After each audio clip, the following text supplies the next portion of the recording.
For those of you who haven't been here before, welcome. This is H Gallery and Studios.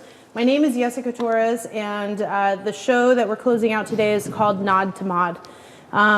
These are some of the artists that I've selected to come today. They're sort of coming from all over. We're going to give them a quick introduction and hear a little bit of background from them.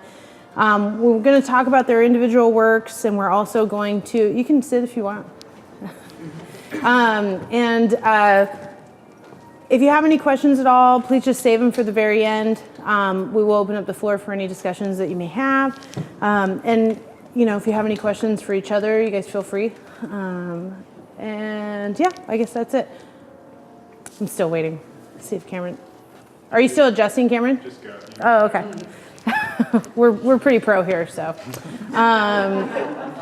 So I want to introduce first. We have Sara Genn, Francesca Saveri, if I'm saying that right. Sawyer Rose. I'm gonna butcher this. I'm so sorry. Blandine Saint-Oyant. Yes. Yes. And Curtis Taylor. Each of these artists were selected among the 18 that we had in the show, mostly because their work, in my opinion, was very striking and very unique. I felt they added a lot to the show, collectively and independently. Sara, I want to kind of talk to you a little bit. Give us a quick background on where you're from. I'm Canadian. I grew up in Vancouver, Canada. And about 15 years ago, I moved to New York and have been painting and living in New York for all that time. Mm-hmm. That's it. So that's it. That's all we have for you. Really quick, and I'm so sorry to interrupt you. Does anybody else hear violins going on? Yeah. Yes. Is that Heckar? It might be Heckar. Is it? I kind of like it. It might. Yes, it does. It does sound nice now, but the unfortunate part is it'll go right over the top of our.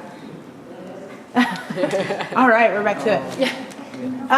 Now, are you based out of New York currently then? Yeah. Okay, so because I saw you were coming from DC as well, and then that's where you... My husband's here too. We came from Palm Springs today. Today? Yeah, so we're just in the middle of, we just bought a house there. So we have a second studio now. Oh, very nice. Palm Springs, yeah. You were actually one of the hardest artists to find any information on. I don't know if that was on purpose. Or if it was, you were an anomaly almost, like you're very secret. I couldn't find anything on you. I didn't know where you came from. It was hard. Google is such a fun thing now that we can feel like we can search anybody. Mm-hmm. And you were very hard to find things on. Really? Yeah. And I totally could be wrong on this, but did I see that you were a singer too? Yes. Okay, so that was you. All right. It was the right Google search. I did okay. So is that something that do you spend equal parts doing that? Does one influence the other, or? Yeah, it's kind of, it's a funny story. I grew up sort of as a classical pianist and went through a music background, but my father was a Canadian landscape painter. So I grew up in a family of artists. My twin brother's a film and TV director, and my older brother is a rock producer in Canada. And I started painting seriously in my teens and went to art school and did a BFA and all of that, and then moved to New York and thought, there's an anonymity that comes to moving to a new city, and you kind of get to make a blank slate and begin again and say, well, is there some things that I want to say that are maybe not in the medium that I'm working in at the moment. So I just went out and bought a Fender Rhodes piano and started writing music, and had a little jazz trio in New York, and then started working with a producer in France. So I do some electronic down-tempo orchestral hip-hop composing. And I compose for him, and he's based in France, and he works with artists all over the world, so we really work in digital files and then tour in person. And then play with my own sort of, I call it chamber butter. It's like pop jazz. It's like a jazz setup, but it's basically popular songs that I write and sing and perform in New York and around Canada and the US, and sometimes in Europe. But I think it's kind of normal. I think any creative person has more than one medium. I think the world tells you that you should be one thing, and this is how you commodify or brand your type of art, and maybe the culture wants to pigeonhole you into one path, but I think that's very unnatural for creative people. And to be multimedia or interdisciplinary is more the natural instinct. So these days I find that it all kind of depends on if I have a commitment or something like that, then I can work towards that commitment. And then if there's a free space, then you can sort of decide what the appropriate, if it's sound or if it's visual, and Whatever your outlet is for the time. That's right. That's right. Yeah. Nice. So Well, one informs the other. It's good. Well, good. Francesca, I want to move on to you. We actually talked today. I didn't realize we'd worked together. It looks like 3 or 4 times now. Yeah. Francesca is one of the, I would say, maybe one of 2 encaustic artists that I've worked with in the past that I consider their work to be probably the highest caliber encaustics. I mean, it's a very hard medium to work with. But tell us a little bit about yourself. I was born in San Francisco, and then I went to school in Berkeley, and that's where I'm living now. I spend maybe 2 to 3 times a year in Brazil, in Salvador, Bahia, where I stay for maybe 2 to 3 weeks, and I think that culture really influences my work, and it just turns our culture upside down. And over there, everyone is an entrepreneur, and everything is colorful, and everything is curved. There's no edges. And so, sort of what you're saying, just these different environments, play on your work. And so my colors are very bright, uplifting, and it's just a culture that's resonated with me for over 10 years now. So I just keep going back. And I just kind of bring the warmth and the color and the energy back to here. I just feel the Bay Area needs more brightness. So that's one of my hidden goals. And you actually, I found it interesting because your background was actually in environmental education, as opposed to specifically going to an art school. Not that you didn't have the art background, but I just found it interesting that not only is, you work with, encaustics is a natural material. That's all. I did my BFA at Berkeley, and then I did a lot of printmaking in the Bay Area and taught at an arts magnet school, and was always painting and doing stuff.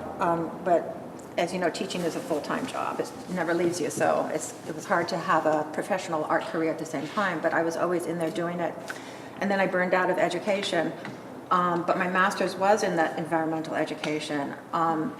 And it was funny. It was sort of a very dark time in my life. Maybe, I don't know, around 2009, that I went to this bookmaking workshop, and I just put on my headphones and kind of got into it, tuned out the rest of the world. And so we were supposed to take apart this book and build a new one. Okay. Well, the medium used to put the book together was wax. And so that was my introduction to wax. And I was so taken by the intensity of the color. It's like finally color. I'd been doing oil and acrylic before that and colored pencils. But here all of a sudden was this hot, liquid color, intense, and you would paint it on. If you did this too long, it was dry. You couldn't paint with it. So there was an immediacy. So there was a real, just gut go, rather than thinking about, that's just not who I am. And so just this move really appealed to me. And I just, for 3 hours, I didn't move. And at the end of the workshop, I said, what's this wax stuff? I didn't want to know any more about the books. And so I just, get me to that wax. So it's that heat and vitality that really brought me into that encaustic. And it is organic. The bees come in and circle around the studio. It's a beautiful smell. And, if wax, spatters on me, I just flick it off. There's no soiled clothes. You don't wash your brushes. You just put them away. It's really great. Well, Sawyer, I had a brief conversation with you after you had applied to one of the shows, and then we kind of talked for a little bit. And Sawyer, if you haven't seen it, is the install behind me, and you primarily do, I don't want to say primarily, but you do a lot of installation work or assemblage, and I know you have this sort of long fine arts background. Please dive into that and let us know where All right. So Well, let's see, I started out, I did art history at Williams College in Massachusetts, and I thought I was going to go into curation, actually, but very soon realized, after I did a study abroad at Glasgow School of Art, I realized I would much rather make the work than curate it, even though these days I'm kind of getting that curatorial impulse. So I started out, my work has always been mixed media in some way. Like I could just never stop. I could never leave it alone when it was, it's like I'd paint a canvas and be like, well, what if I stuck this on it? Or what if I added this to it? And so it's always been for me kind of trying to modulate that or control that impulse of adding more.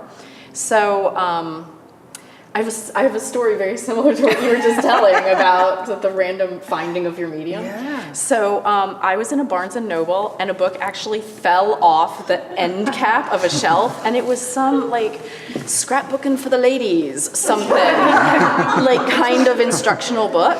And it had a section on using silver solder to make little, scrapbook things that you could put in your crafts. And I had no, desire to do that exactly, but I bought the book anyway because I was fascinated with the idea that you had this flowy, immediate thing that the metal's the same. It will seize up in 2 seconds if you don't get on with what you're doing. And so I bought a $40 soldering iron, which was a big investment at the time. This is right after I had my first child, and I was in the garage, and the first thing I ever made was so horrible. It was awful. It fell apart. I had no idea what I was doing. And it was also so wonderful. I still have that awful piece. And so there was a long process of learning to refine how I do my metal work. And so for a long time, and I still do have a whole nother body of work that's metalwork sculpture. And, I have a gallery in the city, and I give them my sculpture, and they send, so I do that whole thing too. The project that this is from is a project I started that's more a more social activism thing. It's called the Carrying Stones Project, and that's sort of an umbrella name for all the social activism work I do. All the pieces are about women's work equity. I learned, being a mom, now I have 2 kids, I learned about women's unpaid labor. Can I get an amen from the ladies out there? Yeah, all right. So I learned a lot about how much goes into keeping a house and raising a family and having a full-time job. And I started making work using data sets that I collected from participants who were interested in my topic. They would give me their work time data, and this is one of the pieces. It's a data visualization. Participants in the project would give me how many hours paid labor they did, how many hours unpaid labor, and then I would build a data visualization based on the actual numbers they gave me. So I'm sure, we'll talk more about the piece, but that's what I've been doing now. Still make the abstract work, which is fun and I love it, and now doing this more conceptual work. That sounds great. That's what I do. Blandine, you want to tell us a little about yourself? No. No. I'm so glad I invited you here. I'm afraid I'm not going to be as fluid and beautifully outspoken than I think that's weird because I have some notes here that says you are. I think these actually say my notes say you're very interesting. So what do you know? What do I know? I know you're originally from France, came here in the 80s, or in 80s specifically. Like that. Right. And from there, you really dedicated yourself to being an artist, but you really went from that sort of structured painting into the more improvisational. Yeah, I think actually I moved to California, I think away from Europe maybe. I dropped everything, anything that was representational, and it felt completely freeing experience. And since then I do, it's been 20 years, abstraction, and it's my life, it's my way of staking my stake. Sorry, it's not the best expression, but and it's my way of saying, yes, I'm here, yes, I live in America now, and yes, I have a voice. So But it was interesting because I used to do painting on East Coast, Boston, etc.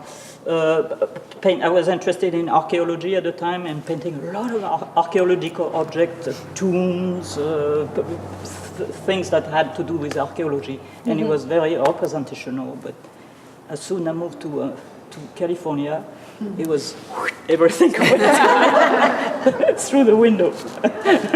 Well, And it's very liberating. yeah, that's really your personality too. Is you have so much to offer. I notice, like whenever the few times that we spoke, I mean, I could literally just sit and listen to you, even though you don't really want to talk about yourself. I can sit and listen to how the love of what you do really comes out.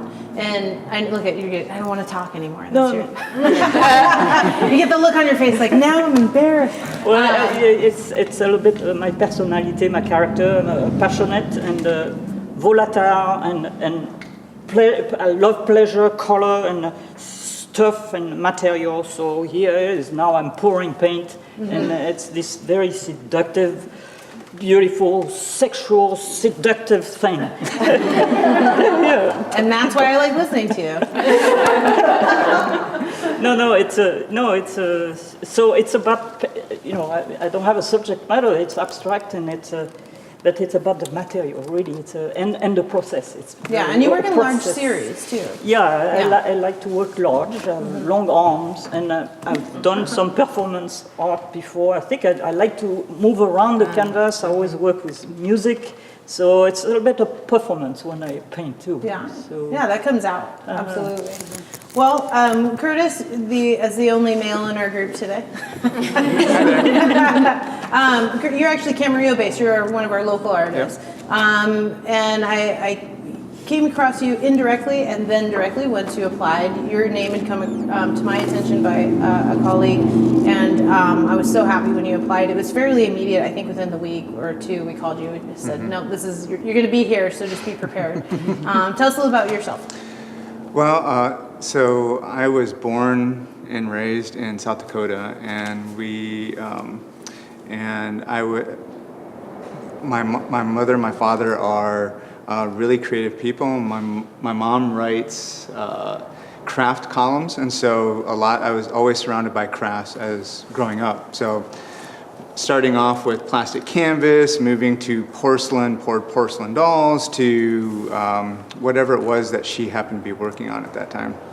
And then my dad's a carpenter, so I was always excited to go with him to work sites and then have access to all of the leftover wood scraps. And so you can see some of especially the pieces that I have here, are really influenced just by my comfort with working with wood. So while those are melamine, so it's kind of a MDF sort of thing. But then we moved to my family. My wife's here, my son are right there, and so we moved to California. And I had been teaching in South Dakota, and then when we moved here, I was given the opportunity to just kind of explore, and I had grand plans of becoming a children's illustrator. And because I had been teaching kindergarten for 15 years, and I felt like I could tell a story a lot better than most of the books that I was reading. And so I tried that for a few years, but it was really those first steps into realizing that I needed to be doing something creative. And so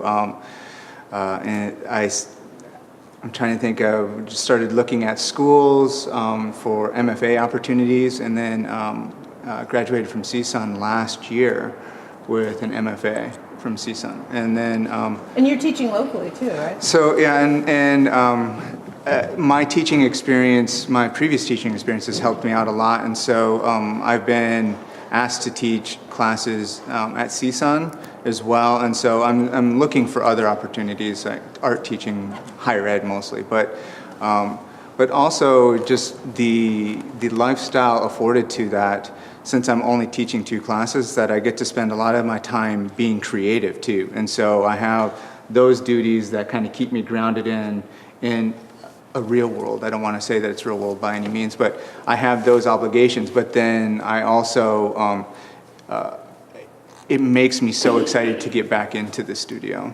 So to do whatever it is that I'm working on. Well, moving right along into your work, Curtis has 3 pieces in this show. If you haven't been around to see it, we have the piece here, sort of the focus of, I mean, the other 2 were great too, but this was sort of the coup de grace, if you will. It's a light installation. It's actually has mobile pieces. They can be moved and arranged, and the lights will actually change. And then he has 2 other wood wall sculptures over here on the side. The thing they all have in common that I noticed right away in selecting the work was how seamless everything was. The presentation on these pieces were very, very good. You could tell the attention to detail you're giving it, and that there was copious amounts of time spent on each of these projects. I think that really stood out in the work. What was it that, I mean, the light really, what made you move into that aspect of that piece as opposed to just the wood pieces? Well, so I am formally trained as a printmaker, and so I have printmakers are an odd bunch of people. So they, we're very, we're really obsessive about those details. But it also those details me being obsessive about it makes a little more sense when you think about my mother, who was creating articles for magazines, craft magazines, and then my father, who's a finishing carpenter on top of it. And so those details are always pointed out. I grew up with noticing those kinds of details. And then I was working with small cutout collage pieces of paper, cardboard, some plywood that had been cut. They were just leftover pieces that I thought those shapes were fantastic. And so then I would just kind of play around with compositions, but at some point I needed to make something that was more substantial than something that was on paper. And so it was just, there wasn't a conscious decision to use MDF, melamine, or plywood. It was just, oh, I can do that. This is a material that will suit that purpose. Mm-hmm. And then just really went right for it. For me, it was the hidden details in your work. The white piece here, you actually painted the whole entire back of it green. And it's a hard to tell in this light. At nighttime, it really shows. But when you have this green effect, a glow against the wall, and it almost looks as if there is lights there when there's mm-hmm. not, or it has a whole nother effect. Those are the little surprises of your work that I found, initially when, we have to see everything digitally and sometimes a lot gets lost in translation, and then you get the piece here and it's those nice surprises. And even this, I mean, you used the TV mounts to actually put them on. It's those small things, those creative things that you don't get to see initially or you don't know of initially, what, in my opinion, really made the pieces. Mm-hmm. It really shows, the thought process as an artist for you. Well, I think too, the uniting thread with all of us is this willingness to experiment with whatever's happening. I mean, it's been this common theme the whole way down the line, and if I needed to use it, then I used it. There's nothing that's off limits to me, and so I don't know if that makes my work stronger or weaker, just because sometimes I can be so distracted by the options that it's hard to get over that spot. Mm-hmm. But I put those things down and then I come back. Sometimes I might come back a week later and then finally have the aha moment, or as I'm driving back and forth between Northridge and Camarillo, when then all of a sudden it hits me, and then I have to get back in and then finish whatever it is too. Yeah. Well, they really, picking 3 pieces from you obviously was a big commitment on my end too. But I really felt the flow of the show you had, because they were so different. I needed that sort of focus piece in the back, but I also wanted something for people to walk in when they first walked in through the show, to kind of carry them back this way. They actually sort of formed right into your work a lot. And mm-hmm. so, and it was a great flow for me. It was a good flow for the show. Yeah, and beautiful. You also have that attention to detail, whether you're sending them out to get framed or whether they're, you're framing yourself. And for those who don't know, Sarah's pieces are all right behind us. It's an ongoing series that she does, actually. The original colors I wanted were not what I got, but I'm happy. But I am happy happy that I received these because overall they did make. I mean, when they arrived, they were so bright and so brilliant, and you know, but really they're perfect in every way. When you get up close to them, there is not a mistake to be had, at least that we can see. I know as an artist, I know as an artist that you're always, you know, going to be your biggest critic, but for us, I mean, for me, it was such a big wall to cover, and to be able to do it so, you know, with such a simple a piece. Please tell us about these pieces. I know they're oboes. Oboes. Oboes. Yes. So my mom is Japanese, and obos is a Japanese word for a pile of rocks. And in Canada, we have another word. It's an Inuit word called inukshuk. It's a similar pile of rocks, but when you see an inukshuk in the Arctic, it's more jaggedy, glacially formed rocks. In Japan, of course, they're smooth and ever so slightly irregular. But the meaning of both of these terms, obos and inukshuk, is it's a pile that can be built easily and destroyed easily. There's no glue and you don't cement them together. You walk along the forest path and you make a pile of rocks, and the rocks say, I was here, or here's a guiding cairn for somebody else who comes along. So the name of the series is You Were Here. And I had just come out of another series in oil. These are acrylics. And this series I had been working on for a long time, years and years. And they were all very large scale oil paintings that were dealing with the idea of soaking and staining very toothy, heavy cotton duck canvas. And as you know, for anybody who's worked in oil, that you can get some very interesting effects with flatness and suede texture if you prepare the canvas in a certain way and then you prepare the oil paint in a certain way. And I got a little bit obsessed with this idea of blurring the line between craft and art, and what am I looking at, and what are the reference points, which I think anybody who works in abstraction is living in this nuanced poetry all the time, because we don't have these easy handles to grab onto, like figurative work, or, you know, oh, that's a tree, or there's a portrait of my mother. We know, or even putting text in work where we have this handle we can grab onto and say, well, what's the meaning of that? In abstraction, I like to say abstraction is poetry to representational art, which is prose. And so we have to kind of surrender to the poetry of what the subject may be and rely on just picking up on the vibe. So when I got the idea to reduce my subject matter even more, these other oils were looking a little bit like maybe they were bed coverings or weavings, but they were all in oil paint. And they looked like they might be fabric. And I liked this idea of how, as painters, we're making these basically these useless objects. They're soul polishers. They don't have a function. And other people, mostly women, have been making graphics and eye-grabbing, eye-controlling objects, and they've all had a function. They keep you warm at night, or you put them on your body, or you hang them in front of your window or something. And depending on the context, you can put a painting in a gallery, and it's no longer serving any other function than to be appreciated for something very esoteric and aesthetic.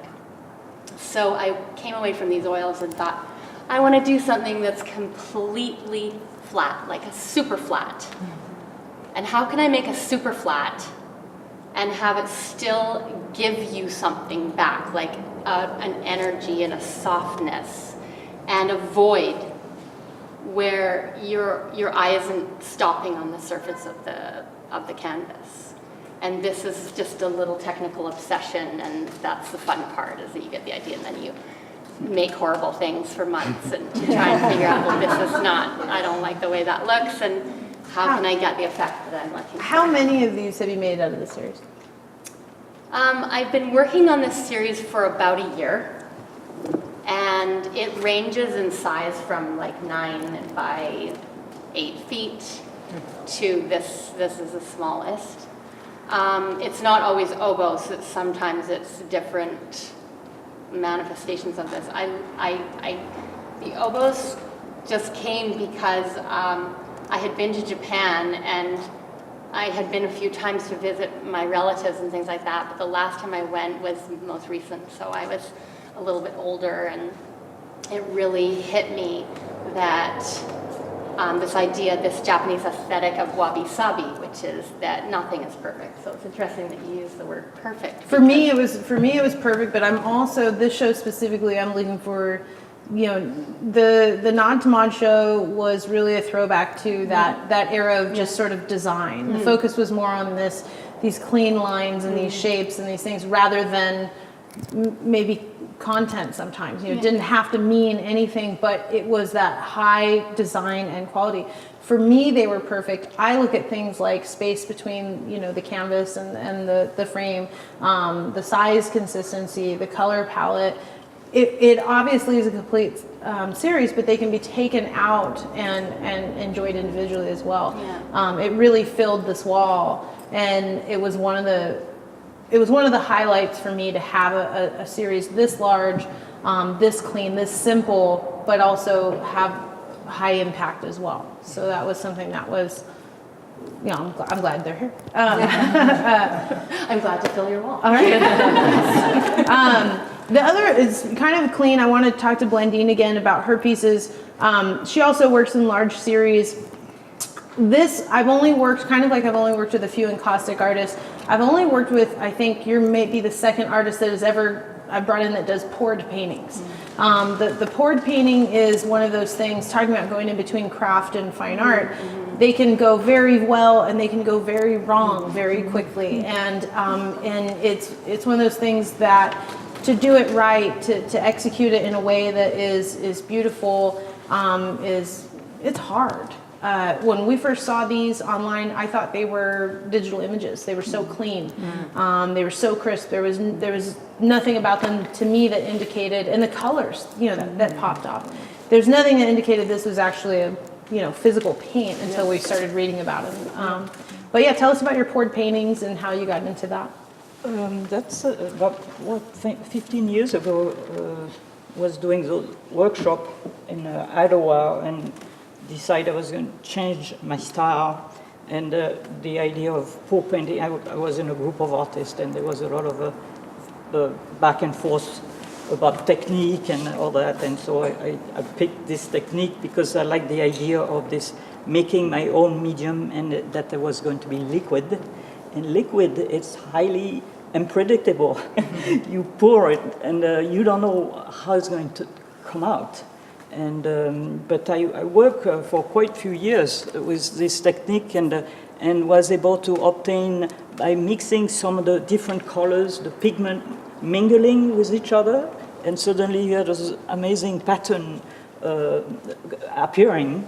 And this next to a solid other color, and I found that suddenly there was a large vocabulary that I could use. And but it's highly unpredictable, and it's a little bit risky. First, it was risky 10 years ago. Now I control it pretty well. That's how they come out so nice and clean like this. I do a lot of wiping. But it's I don't know. It's very impulsive, a bit like me, and improvisational. And so it's also a process that is additive. I cannot subtract. Once it's poured, it's poured. So it has, it has to work. If it doesn't work, I throw it away. That's it. So it's very unforgiving. But I think I'm good enough by now that I do a lot of good paintings. I think you are too. I mean, that's but, obviously they come. I do like the mixing of those pattern-like and very kind of simplified shape. And I'm a sucker for colors. I think this has to be it's almost the primary thing that drives me. The colors, and and cheap. Yeah, But, that's and that's really what draws me to them. I mean, being that they're abstract and you don't even know what they're going to be really until they're done. But it's that focus on color, and it's something that even though it's accidental, honestly, it feels intentional at the end of the day. And that's something that drew us to the pieces. Yes. And speaking of color with Francesca, you in Caustic, going back to that's something that's been, every piece I've ever gotten has been this beautiful, saturated, just intense color. And for those of you who haven't seen, Francesca's piece is actually here behind me. I can get out of the way and move for a second if that works.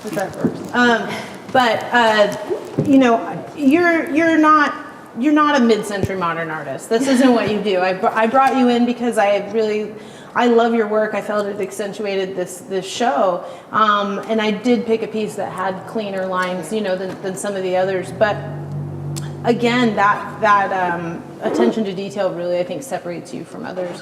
And I know you mentioned Brazil. Tell us about this piece specifically. Before this piece, I had just finished a larger stripe piece, 30 by 60, and actually, it was a nice switch because a lot of my other pieces is not as clean lined, and I was just in a mood where I just want clean lines. I just want color. I want a little precision, and actually precision in wax is hard to do because you're melting everything at a temperature of 180 to 200 degrees, and then caustic is a mixture of beeswax, damar resin, and raw pigment, and so everything is melted. And you take hockey brushes and you paint, and every time you paint you have to torch. So I have different types of torches, little like creme brulee torches or big kind of torches, and then you've got kind of mixed size. So actually torches are like my brushes, so I'm doing this. It's like, and when you torch, if you have to keep it moving. It's almost like Tai Chi. You start on one side and you keep going. So every time you paint, you have to torch. If you don't torch, it will just chip off. So if you look at this from the side, you'll see one layer, even though there could be 10 layers on that. On this one, not so much, but on some of my other paintings, there could be 10 layers, but it's all kind of compressed, and caustic means to burn in. And so it's a very, it takes a lot of time. It might take 2 or 3 days just to prepare the panel for the paint. So I start with just plain layers of medium. So back to this piece, I really enjoyed that previous clean, just color. Yes, give me more of this color. That is really what drives my work. And then I went to the smaller one and I thought, well, okay, I could just have stripes, but that wasn't enough. And what's wonderful about wax is you can do so much to it. You can scrape, you can gouge. I make tools. I get these big wooden things and I hammer nails into them and I just gouge. And when you torch a gouge, everything that's underneath will come up and out. So there's this like a volcano. So this one I was able to scrape back. There's some mixed media in there. There might even be some spray paint. Spray paint is wonderful with encaustic. It's like my new best friend. And the color is one thing, but it needed more than the color. It needed just like a really wow. There has to be a wow factor. And so the scraping back, the choice of color, having that gray in there was sort of a new thing for me. And I realized how a desaturated color can really play up color. We tend to use color. But like in Blandine's too, there are some desaturated colors in there that really make everything else just kick. So I was happy with that. Yeah. I love my wax. Well, it was, I've had, I don't know, I guess we've had maybe 6 pieces if I'm really thinking back of yours now. So we've had a few. Yeah. It is something it is different every time. I mean, every show that I've included you in, it's you. You have a very similar, I know it's you. I just looking at work. Even this last entry, I was just like, oh yeah, I know that artist. Like, I've seen that work before. But it's definitely a signature, but you're doing it right. You're doing it well, and I hope I get to work with you again. I'm sure. I have another show. I need some encaustic. So I want to move on to Sawyer. Sawyer's the first time I've worked with you, and you have when I look at your website, you have one that sort of goes into another that goes into another. You really pile it on. So you have one project that shoots off into another project that shoots off into another project. And that's what this was. This was the Carrying Stones project, but then this was specifically about the women's work. And I did not realize that this was what you were referring to as, and you have to say it again for me, Data visualization? data visualization. Yes. So somebody's giving you the information and then you're making this project happen. I selected the work for just the way it looked. I didn't read about it. I saw it and I knew I wanted it. And then when I read about it, that's when it really got interesting. But please elaborate on Anna and Hillary is what the piece is called. Yeah, so Anna and Hillary. So she's right. So the Carrying Stones project is sort of this umbrella name for all these data visualization sculptures, and I'm doing some like performances and some social like practice interactives, and so it's like a whole bunch of different stuff. Some large scale outdoor sculpture. But what they all have in common is that they're all data visualization. So what that means is that, like I was saying before, I have women participants in my project give me their data. I developed an app that you can have on your phone because I wanted to make it really easy for people to give me the data that I needed.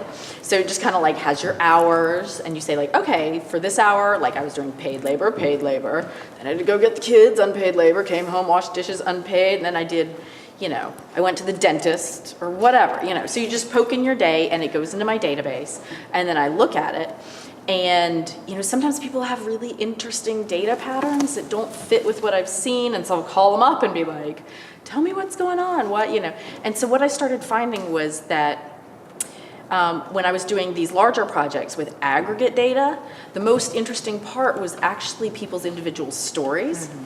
So that's when I started doing this sort of subset called Force of Nature, where I was hearing these really interesting stories and going, I want that one woman to just have her own thing, so we can just see about her and learn about her.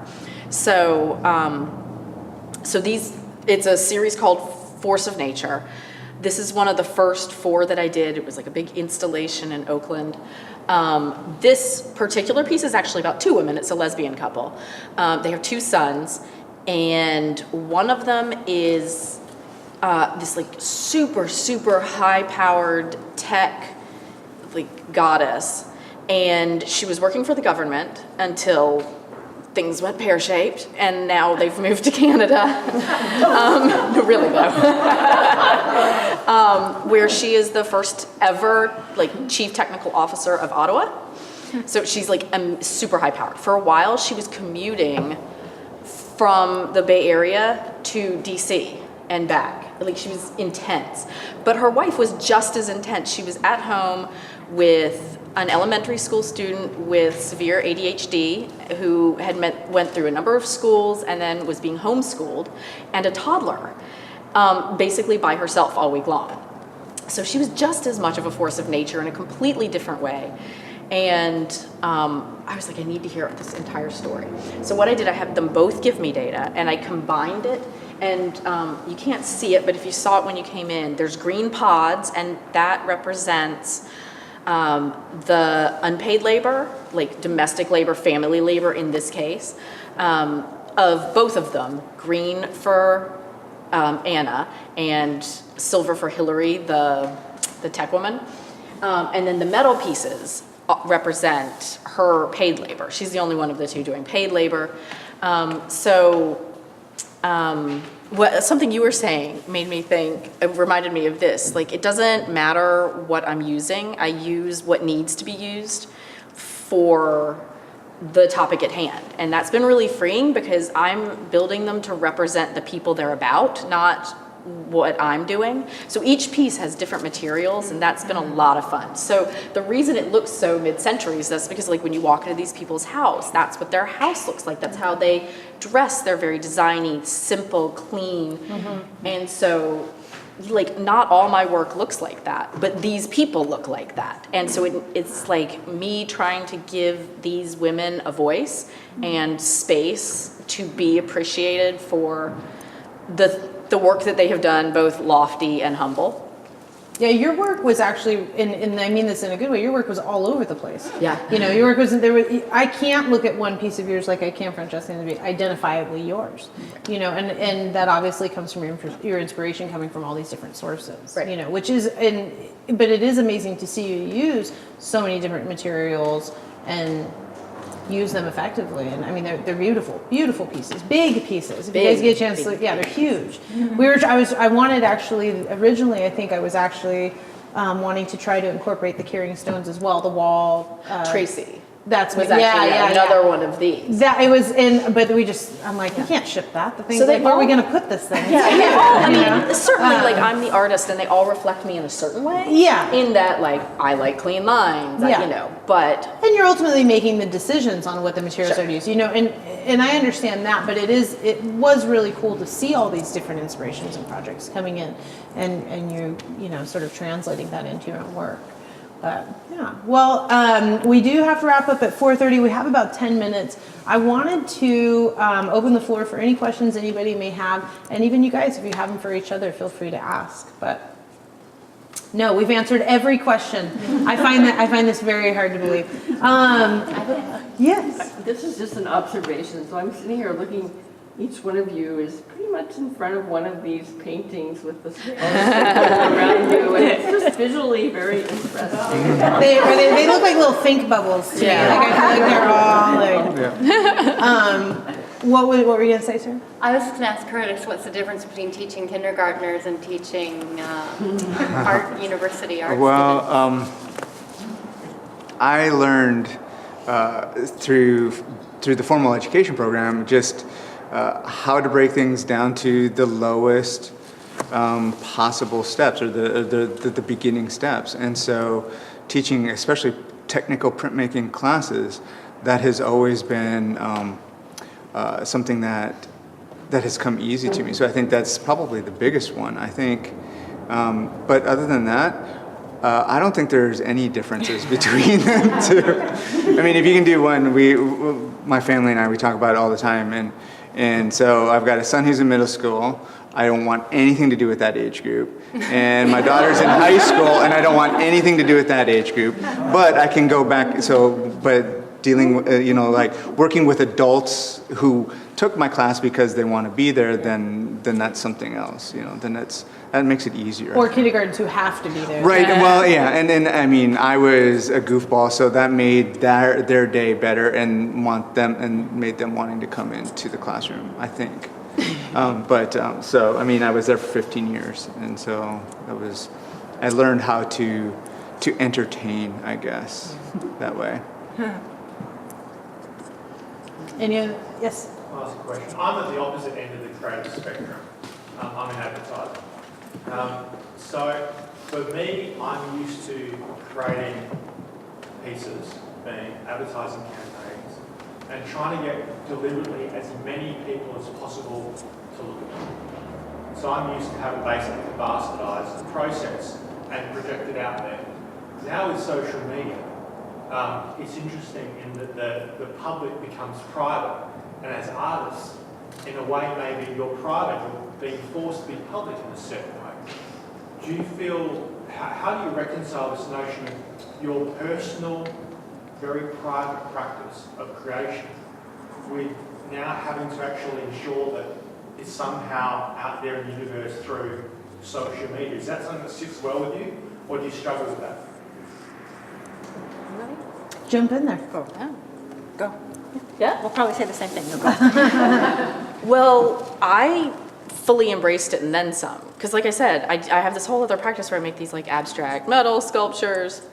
But I was like, hey, I could get a message out, and so I started doing more social activism because I felt like I have this great tool and I have a stage where I can make people listen to a topic that's near and dear to my heart and needs to be heard. So I jumped in 2 feet and was like, how big of a message can I make?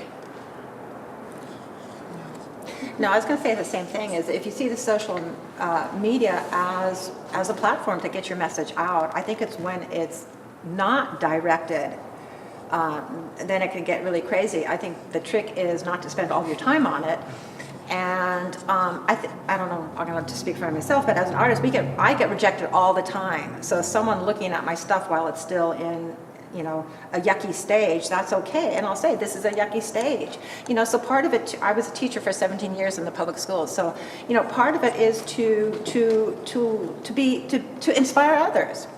I can do this, you can do this too. We can all be vulnerable about this. It's okay to be wrong. So it's great that way. I think the danger and what I had to check myself on was you start looking at other people and then you get into that comparing. Oh, they're doing this and I'm not doing that. So it can be a really slippery slope. But I think for me, it's you know, what's my message? So it helps me clarify that. And I always think, you know, clarity is liberating. Once you know what you want to do, or, you know, the people you're trying to reach and what message and how you're trying to serve them, then it's a great thing. I think I would like to piggyback off of that too and say that just the branding, and so you can use it. It's a really powerful tool if you're onto something, and then the response that people get from that, and that can be really encouraging, but it isn't a good critique platform. And so for honest critical feedback of your work, like that's not where you're going to get it. But there are plenty of times where you post something and then you get a really great response, and you go, oh, I might be onto something, and so then start developing those, developing that idea or that process. Yeah. You know, you really have to weed through. Like you were saying, you may not get the most honest response though sometimes. As a gallerist, looking at artists, that's one of the things, and I'm sure you guys have run into this as you're kind of showing and working with other galleries. There's a lot of galleries that will look at somebody's social media, you know, account and say, oh, they have 20,000 followers, or they have 100,000 followers, or they only have 3,000 followers, whatever it may be. And sometimes, artists will get judged on that. You know, well, I don't have a big enough following, so I'm not going to get into this place. I can honestly say I don't use that as a tool at all. I purposely don't use that. I like to see them. I'll follow them. We will try to help cross-promote them in any way we can when we're doing our own posts and stuff. But I really think that it can be faked so easily. People can buy followers. People can buy likes. They can have these generic comments that are generated. So it's one of those things for me, you have to really be able to sort of sift through all the crap to see who's actually looking at the work and who's paying attention. And I don't know, I'm on the fence with social media right now. We've had this discussion a few times with some of the artists here, and actually one talk we had last week, and it's a necessary tool. I don't even know it's necessary. It's a tool that we can absolutely use to further ourselves as artists or as businesses.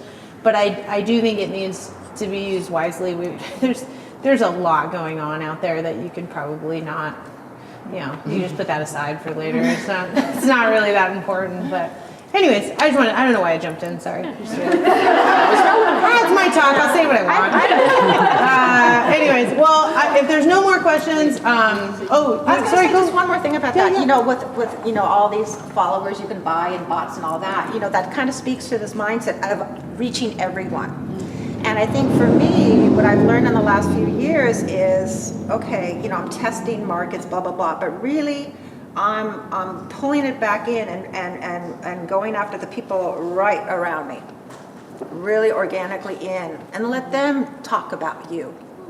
Work that way out, because you can't reach everything, and that's not the point. So, you know, you kind of have to turn social media on its head. And actually, I'm doing less and less.